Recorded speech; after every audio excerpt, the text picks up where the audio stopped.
ఓం విఘ్నేశ్వరాయ నమః. శ్రీమద్ భగవద్గీత 51వ అధ్యాయము. ప్రహ్లాదుని మాటలు విన్న హిరణ్యకశిపుడు తెల్లబోయాడు. అలాంటి ఆలోచనలు ఎవరైనా తన కుమారునికి నేర్పారేమోనని ఆయనకు అనుమానం కలిగి, నాకు చాలా ఆశ్చర్యంగా ఉంది. నువ్వు రాక్షసునికి జన్మించిన వాడివి. ఇలాంటి బుద్ధులు నిజంగా నీకే పుట్టాయా, లేక ఎవరైనా పిల్లలు పక్కకు తీసుకెళ్లి రహస్యంగా నీ చేత చదివిస్తున్నారా అని అడిగాడు. ఈ గురువులు నిన్ను చాటుకు తీసుకెళ్లి ఇలాంటివేమైనా నేర్పిస్తున్నారా? శ్రీ మహావిష్ణువు మన జాతికంతటికీ అపకారం చేసినవాడు. అలాంటి వాడిని స్తోత్రం చేస్తావా? అలా చేయకూడదు అన్నాడు. ఇవన్నీ విని ప్రహ్లాదుడు, ఎక్కడైనా పారిజాత పుష్పాలలో ఉండే తేనె తాగటానికి అలవాటు పడిపోయిన తుమ్మెద ఎక్కడో ఉన్న ఉమ్మెత్త పువ్వు మీద వాలుతుందా? ఎక్కడో హాయిగా ఆకాశంలో ఉండే మందాకిని నదిలో విహరించటానికి అలవాటు పడిన రాజహంస ఎండిపోతూ దుర్గంధభూయిష్టమైన ఒక చెరువు దగ్గరకు వెళ్ళి ఆ నీళ్లు తాగుతుందా?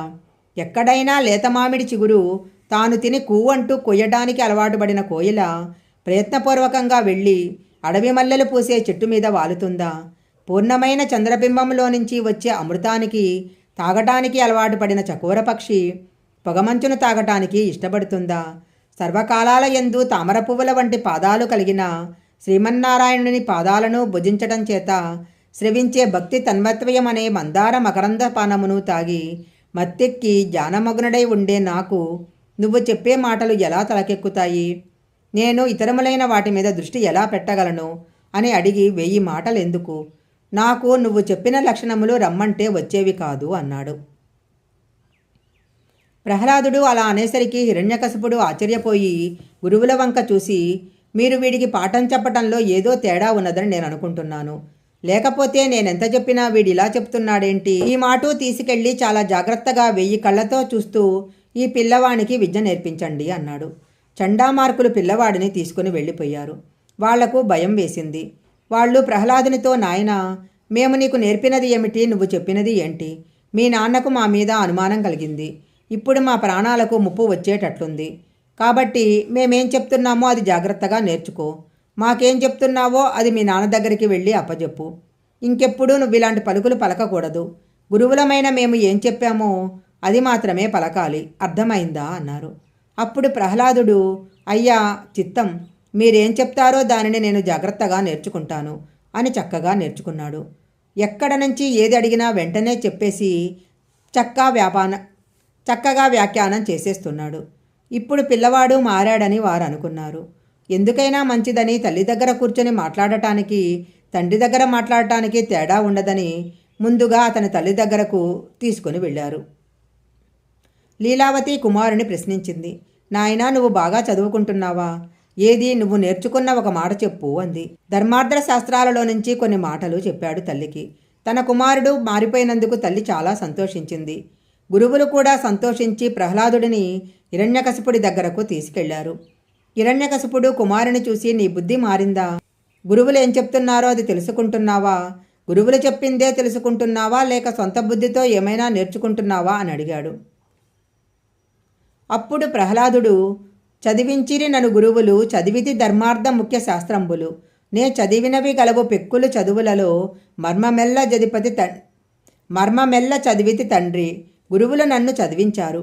ధర్మశాస్త్రము అర్థశాస్త్రాలను నూరిపోశారు. ఇవే కాకుండా నేనింకా చాలా చదువుకున్నాను. చదువుల వలన తెలుసుకోవలసిన చదువేదో దానిని తెలుసుకున్నాను అన్నాడు. అప్పుడు హిరణ్యకశిపుడు, నువ్వు తెలుసుకున్న మొత్తం చదువులో నుంచి సారభూతమై పిండి వడగడితే ఇది వింటే చాలు అన్న పద్యమొకడు చెప్పు అని కుమారుని అడిగాడు. అప్పుడు ప్రహ్లాదుడు, తండ్రి, ఈ శరీరం ఉన్నందున మనం ఈశ్వరుడిని 9 రకాలుగా సేవించాలి. అదే మనం చదువుకున్న చదువుల మొత్తము సారాంశము అని చెప్పాడు. ఈ మాటలకు హిరణ్యకశిపుడు తెల్లపోయాడు. అప్పుడు అతను ఇలా అన్నాడు, ఇది గురువులు చెప్పలేదు, నేను చెప్పలేదు. ఇలాంటి ఆలోచన నీకు ఎలా వస్తున్నది? నువ్వు రాక్షస జాతిలో పుట్టావు. కంటికి కనపడని శ్రీమన్నారాయణుని మీద నీకు భక్తి ఎక్కడి నుండి వచ్చింది అని అడిగాడు. అప్పుడు ప్రహ్లాదుడు, తండ్రి, మీకందరికీ రాని ఆలోచన నాకెందుకు వస్తుందని అడిగావు కదా. ఆయనను విడిచిపెట్టి మిగిలినవి నువ్వెన్ని చేసినా అది అన్నీ ఎటువంటి పనిలో చెప్తాను. పుట్టుగుడ్డువాడిని తీసుకెళ్ళి పున్నమచంద్రుని దగ్గర కూర్చోబెట్టి, పున్నమచంద్రుడు ఎంత అందంగా ఉన్నాడో చూడరా అంటే ఎంత అసహ్యమో, ఈశ్వరుడిని విడిచిపెట్టి సంసారం చాలా బాగుందని అనుకోవటం అంత అసహ్యకరమో. కమలాల వంటి కన్నులు ఉన్న శ్రీమన్నారాయణుని అర్చించిన చేతులు ఏవైతే ఉంటాయో వాటికి చేతులని పేరు. శ్రీ మహావిష్ణువు గురించి పరవశించిపోయి స్తోత్రం చేయాలి. అర్చన చేసేటప్పుడు ఒక మెట్టుపైన నిలబడి లింగాభిషేకం చేయమన్నారు. శేషసాయికి మొక్కని శరీరము శిరము కాదు. ఆ మహానుభావుడి గురించి కీర్తన చెయ్యని నోరు నోరు కాదు. ఆయనకు ప్రదక్షిణలు చెయ్యని కాళ్ళు కాళ్ళు కాదు. ఆయనను లోపల ధ్యానం చెయ్యని మనసు మనసు కాదు. ఆయనను గురించి చెప్పని గురువు గురువు కాదు అని ఇంకొక మాట చెప్పాడు. ఈశ్వరుడు మహాదోరుడు.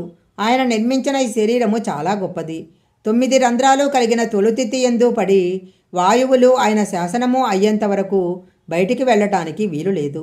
అలా నిక్షేపించి నడిపిస్తున్న పరమాత్మను తలుచుకోనివాడు ఆ కమలాక్షుని సేవించటానికి సిద్ధపడని శరీరము శరీరం కాదు. అది ఒట్టి తోలుతిత్తి. అందుచేత తండ్రి చేయవలసినది ఏదైనా ఉంటే ఒక కైంకర్యం చేయటానికే మనిషి బ్రతకాలి. అలాంటి బుద్ధితోనే ఉండాలి అన్నాడు.